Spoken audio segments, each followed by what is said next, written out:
सभी संगत को जय माता की। तो बहुत सारी बेटियों का सवाल है कि आप हमें मसाणी माता के व्रत विधि जरूर बताएं, क्योंकि मदारण माता के व्रत की विधि बता दी गई है, पाथरी वाली माता की भी है, शीतला माता की भी, माँ काली के व्रत की भी। और अब एक डिमांड है कि आप मसाणी माता के व्रत की भी हमें विधि जरूर बताएं। जिनके यहाँ स्थान है, मंदिर है, उनके लिए भी बताएंगे भोग प्रसाद, और जिनके यहाँ स्थान या मंदिर नहीं है उनके लिए भी बताएंगे। तो चलिए जी, बहुत सारी माता बहनों के ऊपर क्या होता है कि मसाणी प्रयोग हो जाता है और वो ये सोचती हैं कि तरह तरह के भोग दे करके हम शमशान की अधिष्ठात्री जो मसाणी होती है यानी कि तरह तरह के भोग दे करके परेशान हो गए हैं। अब हम ये चाहते हैं कि अगर किसी ने उलटवार हमारे ऊपर करके भेज ही दिया है मसाणी का, तो हम इनकी सेवा करके, इनके व्रत पूजन करके इनको अपने फेवर में कर लेते हैं। ठीक है, तो इसलिए व्रत की जो है विधि मांग रहे हैं। तो मसाणी माता के व्रत की बिल्कुल सिंपल साधारण विधि हम लोग आप लोगों को बताएंगे। देखिए, मसाणी माता का जो व्रत होता है वो शीतला माता के साथ ही रखा जाता है। तो कुछ कुछ जैसे शीतला माता के व्रत के नियम होते हैं, वैसे ही मसाणी माता के व्रत के नियम भी होते हैं।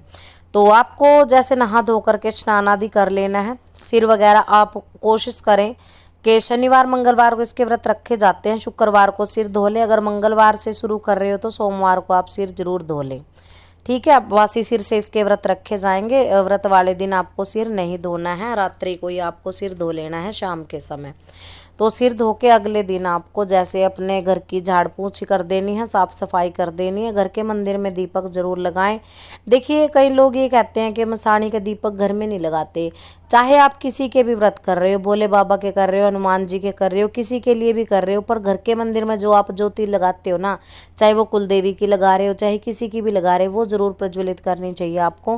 क्योंकि घर के मंदिर में दीपक का होना एक बहुत ही देवता का एहसास करवाता है और एक पॉजिटिव एनर्जी, एक सकारात्मक ऊर्जा का हमेशा हमारे मन में, दिमाग में जो है प्रवाह रहता है, जिसके कारण हम जो है अपने देवता से कनेक्ट रहते हैं। ठीक है, संपर्क हमारा जुड़ा रहता है। तो व्रत उपवास का मतलब जो है यही होता है कि अपने देवता के संपर्क में रहना। तो जी, आपको नहा धो करके जोत लगा लेनी है। और अगर आप देखिए संकल्प लेके व्रत कर रहे हैं कि मैं 11, 21, 31, 41, 51 या फिर 1.25 साल के व्रत करूँगा या फिर करूँगी, तो आपको हाथ में अक्षत और पुष्प ले लेने हैं। थोड़ा जल उस पर डाल करके आपको संकल्प भर लेना है। मेरा ये नाम है, मेरा ये गोत्र है, इस स्थान पे मैं निवास करता हूँ, करती हूँ। हे माता रानी, आप मेरे ऊपर कोप ना बरसाएं। किसी ने भी आपको अगर मेरे ऊपर उलट कर दिया है, किसी कोई भी भोग दे करके भेज दिया है, मुझे इसका निवारण नहीं पता, परंतु मैं आपके व्रत पूजा करके आपको प्रसन्न करना चाहती हूँ, आपकी शरणागति रहना चाहती हूँ, ताकि आपका प्रकोप जो है मेरे और मेरे परिवार पे ना पड़े और आप मुझे काया से और हर प्रकार के दुख से स्वस्थ करें और अपने शरण में रखें। तो ये संकल्प आपको ले करके वहीं पे जल और अक्षत अपने मंदिर में छोड़ देने हैं। अगर आप संकल्पित व्रत कर रहे हो, देखो संकल्पित व्रत कौन से होते हैं, 11, 21, 31 जो अभी हमने बोला, इतने दिन के लिए व्रत ऐसे भी रखे जाते हैं। लगातार कंटिन्यू भी कर सकते हो आप 21 दिन के, और ऐसे भी रख सकते हो कि मैं 21 मंगलवार व्रत करूंगा, या फिर ऐसे रख सकते हो कि मैं 21 शनिवार को व्रत करूंगी आपके। ठीक है, तो वो संकल्प आपका रहेगा। अगर संकल्पित व्रत है तो पहले व्रत में आपको माई का जो है भोग प्रसाद रख के पहली बार थान पे चढ़ा के आना और लास्ट वाले व्रत में चढ़ा के आना। जब आप उद्यापन व्रत का करोगे, आपको सामान क्या लेना है। देखिए, अगर आप घर गृहस्थी वाले हो, माँ को किसी भी प्रकार से जो है, वैसे तो माता रानी का काला ही कपड़ा चलता है, पर अगर तामसिक विधि से नहीं पूज रहे हो, या फिर अगर आपको लगता है कि हमारे ऊपर बहुत ज़्यादा गंदी क्रिया का प्रयोग हुआ है, तो आप काला ही यूज़ करें इनके लिए। आपको क्या करना है, 2.25 मीटर आपको काला कपड़ा लेना है, या फिर आपको काली चुनरी ले लेनी है। ठीक है, काली ही चूड़ियाँ रहेंगी माँ की, 7 ले सकते हैं या फिर 1 दर्जन ले सकते हैं। काजल आप ज़रूर रखिएगा इसमें, सुरमा हो तो बहुत ही बेहतर है, नहीं तो काजल की डिब्बी ज़रूर रखिएगा। और आपको सूखी मेहंदी ज़रूर रख लेनी है, और सूखा सिंदूर भी ज़रूर इसमें रखें। और माता रानी के लिए बिंदी भी ज़रूर रख सकते हैं आप, और नेल पेंट, नेल पॉलिश, इस प्रकार से आप 7 श्रृंगार करिए। वैसे तो 16 होते हैं, और 16 श्रृंगार में क्या क्या होता है, अगर आपका सामर्थ्य है तो ज़रूर चढ़ाएं। नथ होती है, टीका होता है, माँ की बालियाँ होती हैं, पैरों की पाजेब होती है, बिछुआ होता है, अंगूठी होता है। इस प्रकार से आपको जो है आभूषण समेत 16 श्रृंगार कर लेने हैं। अगर सामर्थ्य नहीं है तो आप जो मेन 7 श्रृंगार होते हैं जो अभी बताया हमने, मेहंदी और बिंदी वगैरह, ये आप रख सकते हो। तो ये सामग्री आपको घर के मंदिर में रखनी है, यानी कि माँ के लिए या तो 2.25 मीटर काला वस्त्र या चुन्नी और श्रृंगार का सामान आपको रख लेना है।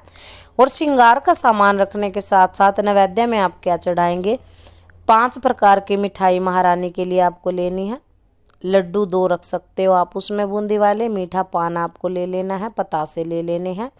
ये सामान आप माता रानी के स्थान पे अपने ऊपर सेवार करके चढ़ा के आए प्रथम दिवस, प्रथम व्रत के दौरान, और संकल्प लेकर के आए कि माता रानी आपके इतने व्रत करने हैं और आप कृपा करके मुझे अपनी शीतल छाया प्रदान करें। और अगर देखो स्थान पे आप एक आटे का दीपक आपको बना के ले जाना है, चौमुखा तेल का बना लेना आप दीपक ये।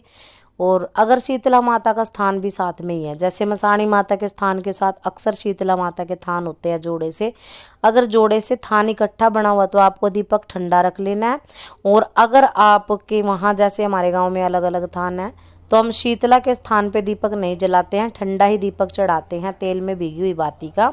और मसाणी माता के लिए जो है चौमुखा दीपक आपको लेके जाना, चौमुखा दीपक जलाते हैं, उस दीपक में आपको 2 लौंग जरूर रख लेनी है।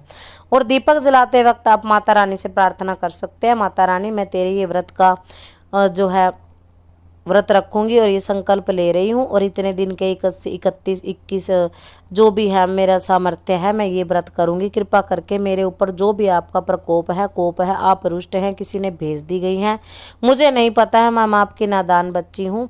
आप मेरी ये सेवा स्वीकार करो और मुझे शरीर से, अन्न से, धन से, हर चीज़ से पोषित करो। और आपको दीपक जला के माता रानी से प्रार्थना करनी है कि माता रानी चारों दिशाओं से मेरे रास्ते खोल दो, चारों दिशाओं से हमारा जो कार्य बंद हो गया है, हमारे ऊपर जो भी तंत्र बाधाएं हो रही हैं, आप कृपा करके हमें चारों दिशाओं से सुरक्षित करो। और कच्ची लस्सी से माई को स्नान करवा करके आपको घर आ जाना है।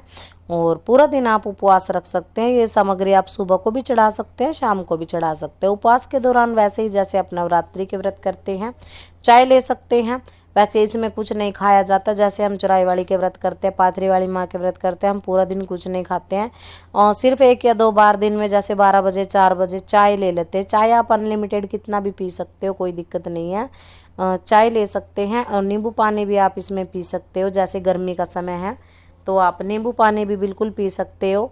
तो इस प्रकार से आपको व्रत कर लेने हैं शाम के समय। जिनके यहाँ स्थान है वो तो स्थान पे ये सामग्री चढ़ा के आएंगे, जिनके यहाँ स्थान नहीं है ये सामग्री आपको घर के मंदिर में ही रख लेनी है, ठीक है। और चौंक पूर के आटे का उसके ऊपर माता रानी को ये सामग्री चढ़ा दें। तो ये थी जानकारी सभी को।